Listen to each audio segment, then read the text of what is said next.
Hello, and welcome back to another episode of The Walk and Talk. It's your favourite dog training podcast because it's actually full of genuine, real life advice, all the science required, and also some general feel good energy too. Because who wants to spend their life getting stressed out over how to train their dog when you could actually, truly just enjoy the process as you go?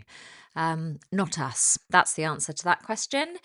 Now, without further ado, let's just get straight into it today because, to be real with you, I have to record, edit, and schedule 2 of these today. So, efficiency is our friend. So, today's topic is something that I know some people in the dog training industry can get a little bit adversarial about. And that is essentially the use of treats or food rewards or whatever you want to call it in training. Do we use too many? Is it bribery? Is it real training? Is it not? How do we start? When do we stop? I think there is just so many tangents to this conversation, but today I'd like to look more specifically at the notion of if and when we stop using them as part of our training strategy, if we've been using them up to a certain point, right? Because this was basically a question that one of my club members raised earlier in the month. It might have even been the end of last month. And I think it's a topic that probably there's quite a bit of interest in for your average dog owner. So I thought, why not discuss it here as well? So I think on the surface, this seems like a really simple, almost logical thing we want to resolve. Like, at what point can I just not carry food anymore? That's ultimately what a lot of people want to know. When can I just expect and receive all of the good behavior and correct choices and all the rest of it, and just not have to keep paying for every single bit of it? But I think underneath that question is actually a really big misunderstanding about how learning works, how behavior is maintained, and most importantly, what your dog actually needs from you when they're working across different emotional states. Because sometimes we're just teaching our dog something really simple, like sit when I tell you to sit. But of course, there are other times when what we're asking of them is actually a lot more complex and it involves strong emotions and different brain responses, like if we're trying to resolve reactivity, for example. And so expecting a one size fits all answer is probably unrealistic in this case. I know there are trainers out there who believe that you shouldn't use rewards in training at all. At all. I do know that. Obviously, that's not me, but I say that just to highlight how diverse the spectrum of beliefs is on just this one tiny little subtopic of dog training, if you will, and to prove, therefore, why it's worthwhile, I think, to break this down, this topic, in a lot more detail here. So, we're going to unpack this properly today because if you truly understand what's going on here, I think it will completely change how you generally approach reinforcement, how you feel about using food, and generally how confident you are in your training decisions going forward. Now, the question that sparked the idea behind this episode was from a club member of mine who has a nervous dog. And she said that she uses a lot of treats when her dog hears scary sounds or notices their triggers. And she's also rewarding check ins. So that's when her dog looks up at her instead of scanning the environment and checks in, right? And she's noticing that her dog is then offering that eye contact a lot, which means subsequently she's then going through a lot of food in the process of rewarding all that. And the underlying question is essentially, should I start tapering this off a bit? When do I do that? How do I do that? Or do I not do that at all? Is that the wrong thing to be thinking about? And the answer basically is it depends on why the behavior is happening, and more importantly, what emotional state your dog is in when they are offering it.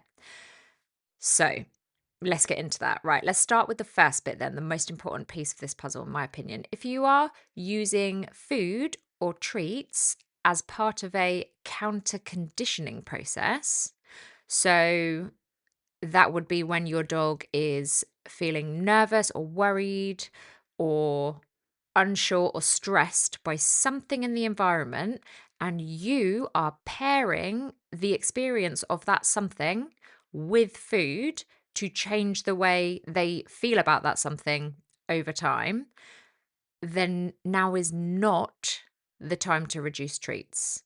Not even like, doesn't need to be considered, because in that moment that you do that, the food is not just a reward for behavior, but it is literally the mechanism of change itself. It is literally the very thing that is rewiring your dog's emotional response to the world. And this is where I see so many people accidentally and totally inadvertently sabotage their own progress, because they start thinking of treats as something that they should be fading out as quickly as possible, when actually in these scenarios, food is it. You should stop thinking of it as a payment and think of it as functioning more like a medicine. And you wouldn't start tapering off medication halfway through treatment just because, well, you've been taking it for a while and, you're ready to mix it up. And it's basically the same here. If your dog is still experiencing that trigger that you're working around as even slightly concerning, if there is still, any kind of tension in the body, if there is still vigilance of any kind, if there is still that subtle communication of, oh, I'm not 100% sure about this thing over here, then the food stays. The food stays in the game. And it really is that simple. It's really easy. That's the rule. Because what you are doing in that moment with that food is classical conditioning. You are attempting to change the association. You are taking something that predicts discomfort and, anxiety and stress and fear, and teaching the brain that it actually predicts reliably safety, predictability, and even you might go so far as to say pleasure if you do this really well, by repeatedly creating that experience with the well timed food. And that whole process requires repetition, and a lot of repetition, right? It requires significant consistency, and it requires a high enough rate of reinforcement that the emotional shift can actually occur as part of the process, that we can actually tip the emotional scales over in our favor, so to speak. So if your dog hears a scary noise and they look at you and you feed, and that happens 10 times in a walk, or 20 times, or 50 times, that is not a problem. That is not something that you should be focused on or worried about. And if you're worried about, the sub issues like health problems or weight gain or whatever, just fill your pockets with their kibble. Use their daily food allowance, or adjust what they are eating outside of these training sessions and training walks accordingly. So my dog Albie, he eats fresh food, right? Which for obvious reasons is quite tricky to take out on tour and train with. So I also have a couple of bags of cold pressed dog food in the cupboard. It's not treats per se, it's just like a kibble alternative dry food for dogs that isn't produced at such, extremely high temperatures. So it retains a lot more nutrients. And it also doesn't swell up in their stomach like kibble does, but it digests a lot quicker and easier. And then if we've done a lot of work with that in a day, maybe out in the world or in training sessions, I'll just make his fresh meals slightly smaller to accommodate for that. And if all you're thinking right now, by the way, is like, what the hell is cold pressed food? I've never heard of this witchcraft. I'll leave a link in the description for a fantastic brand that I use. I do work with them, but I truly, like, I get brands come to me all the time wanting me to talk about their food or their products or whatever. And I don't do it unless I actually am happy to feed it to my own dogs or use it in my own training or whatever. And Wilson's is absolutely one of those brands. So yeah, I will leave a link in the description, which will give you 20% off as well if you want to go and get yourself a little bag of cold pressed food just to try it. Or you can just go to wilsonspetfood.co.uk yourself. And I think if you do that, if you go to the website yourself, you can also just use the discount code LISTENDOG, which is all one word. And I believe that will give you 20% off too. Unless you like subscribe, you can do like a monthly subscription to the food. I don't know that you get discounts off that, but if you just want to buy some stuff and try it out, I think you can get 20% off everything. Anyway, right. So getting 5 or 10 or 20 reps of that engage with the trigger, disengage from the trigger, and feed is, like I said, not something you should be worrying about. You should absolutely be just viewing it as the positive progress that it is, because it is. It's a good thing. If you're doing more of it, even better. And I just really, really want you to file that in your brain bank because, like I've said, I know there can be this pressure generally, whether that is from social media or your best friend who has never owned a reactive dog, or the old school dog training websites or YouTube channels or whatever that you've come across online, or whoever it is that says, well, you don't want to be relying on treats forever, you can't just be feeding them all the time. But the cold hard reality of trying to recondition an emotion as primal as fear is that you don't get to remove the support until the underlying emotional need for that support has changed. I mean, you can if you want, but then your progress is just going to stop and reverse itself. That's it. So that's up to you. That's your choice. But it is worth zooming out a little bit because there is actually another layer to this, which I think is where things get a bit more interesting. And this is where this member's question about the dog offering lots of eye contact becomes really relevant, because once a behavior is learned, once it's really fluent, once the dog understands it and can perform it easily in that context, we absolutely can start to shift how we reinforce that behavior. And this, in my opinion, is the perfect moment to introduce the concept of a variable schedule of reinforcement. Now, this is something I've discussed in detail before. I'm sure I absolutely must have done, because it's a principle from behavioral science that is incredibly powerful. It really is. It's one of the most powerful ways to ensure that behaviors actually become even more resilient over time, even when we are rewarding them less frequently. So, let's break down what it is and why it's so useful. So, essentially, in the early stages of learning, we start by using what is called a continuous reinforcement schedule. And that just basically means every single time a behavior happens, a reward follows. Absolutely every single time. Behavior happens, dog gets rewarded every time. Because what we're focusing on is building clarity. We are teaching the dog, yes, that exact thing, that specific thing that you did, that is what works. That thing is what I want. Do it again. Do that thing again, right? That's just dog training 101. But once the dog really understands the behavior, and this is key, right? This is really important. It has to be truly understood, like really ingrained with such clarity, not just like, oh, it's sort of emerging. Like, I think they're getting the hang of it, like not 8 times out of 10, not just a tiny bit inconsistent, but absolutely solid. At that point, we can then begin to make reinforcement less predictable. And what that actually does is it taps into a really interesting feature of the brain, because when rewards become variable, when sometimes you get paid and sometimes you don't, you're not quite sure like when it's coming, if it's coming, what's coming, the behavior that is being sporadically and unpredictably rewarded actually becomes stronger. It becomes more persistent and it becomes more resistant to extinction.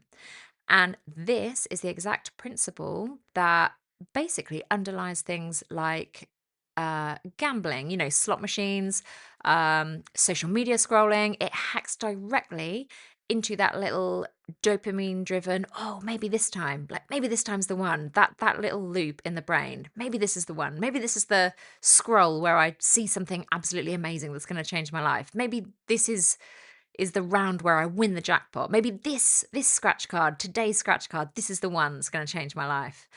If you think about all of these things, we as humans can indulge in these things countless times, right? Without ever really being rewarded for it.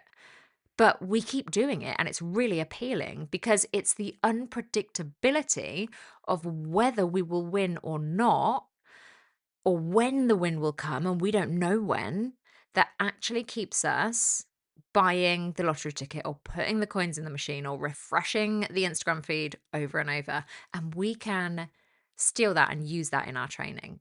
So if your dog is offering lots of eye contact, and we know that that behavior is well established, and importantly, we are not relying on it to actively counter condition any kind of fear or stress in that moment because there's some kind of trigger nearby, then yes, we can absolutely start to drop out some of the rewards. The key with doing this is not to do it in a predictable pattern. So, not like, don't start by dropping out every other one, or by setting a new rule like every third check-in gets a treat. Don't do that, but do it in a way that keeps the dog engaged and curious because they're a little bit unsure, and keeps them hopeful because basically they're still guessing. We're keeping them guessing. So sometimes you look up and you get a piece of chicken, amazing. Sometimes you look up and you'll just get, the owner will just say, "Oh, good girl," and a smile. Sometimes you might look up and absolutely nothing happens. And then the next time you look up and you'll get a jackpot and you'll get 3 pieces of chicken, boom, boom, boom.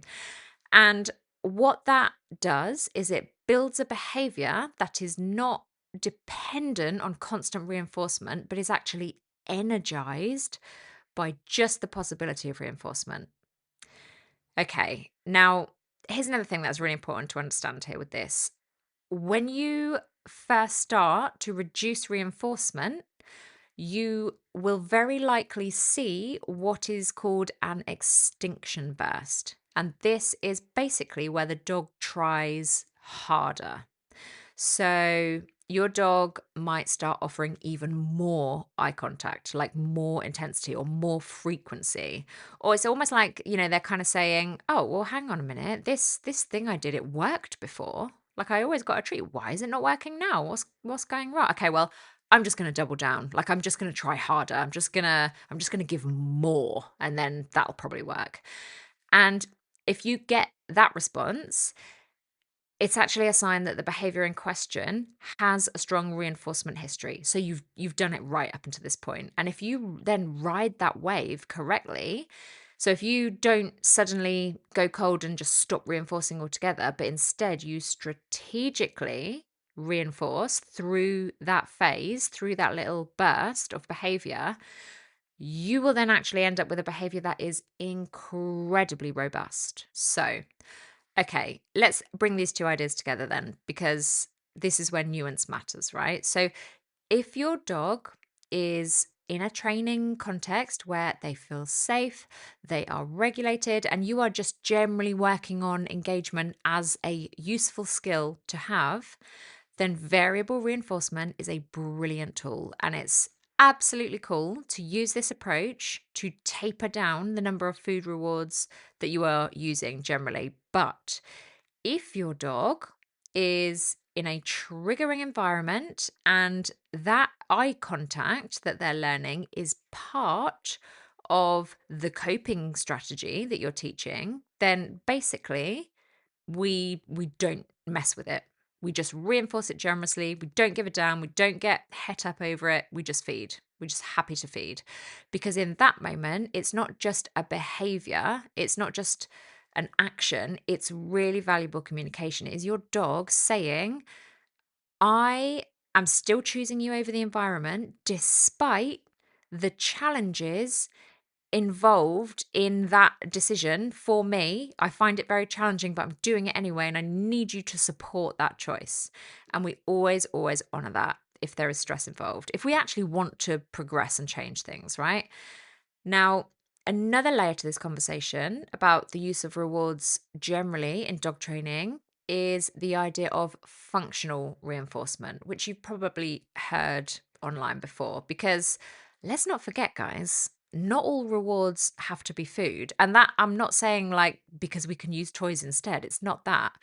Because this is where over time we can actually really start to broaden our minds and expand what reinforcement can actually look like. So, as an example, if we're still staying on the topic of engagement, right? If your dog looks at you on a walk and then you're happy with that, so you subsequently then release them to go and sniff, like you give them a release cue, or maybe you even unclip the lead, that bit of freedom and that sniffing becomes reinforcement for the choice they just made. If your dog checks in with you and so you then move forward towards something they want to investigate, that movement is reinforcement. And basically, understanding how much of your dog's everyday life experience can be harnessed and utilized by you as functional reinforcement is how we start to build a life where reinforcement is just embedded into the environment itself rather than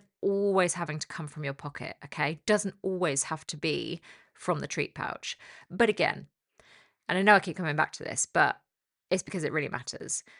This comes after the behavior in question is really solid and reliable, and after the emotional foundation is really stable, not before. Don't make the mistake of trying to replace food too early before the dog is actually ready, because what always happens then is the behavior just starts to disintegrate, right? It just starts to fall apart and the dog disengages and the owner thinks, oh, well, they're just not motivated to do it now. They only do it when I've got, a treat in my hand. When actually we just removed the reinforcement before the entire learning process was complete. So if you take one thing from this episode, right, let it just be this. Don't decide to phase out reinforcement just based on the amount of time you've been using it for. Like you're getting fed up because it's been too long. Phase it out based on clarity of your dog's learning.